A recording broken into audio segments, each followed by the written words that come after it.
All right, let's dive into a question that a lot of junior SQL devs run into as they level up. Okay, that's a pretty intense question. So for this explainer, let's maybe reframe it a bit.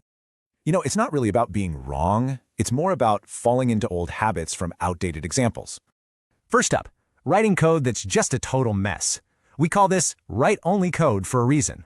So on the left, you've got spaghetti code. It works, sure, but the right side, that's actually maintainable.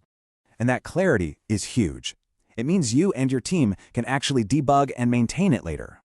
All right, trap number 2, completely ignoring how fast your query runs.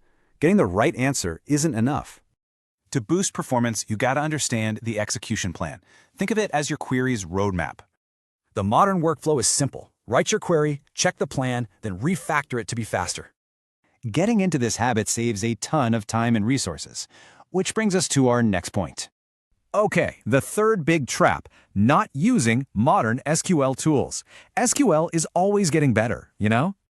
Just look at window functions. The old way is a mess of subqueries. The new way, way cleaner. Using these modern tools is seriously one of the quickest ways to level up your SQL game. So when you put all this together, you can see it's really about a bigger mindset shift.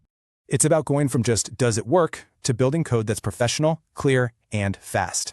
See, modern SQL is a craft, and that's what separates a junior dev from a seasoned pro. So here's the real question. What's one old habit you can ditch for a new one, starting today?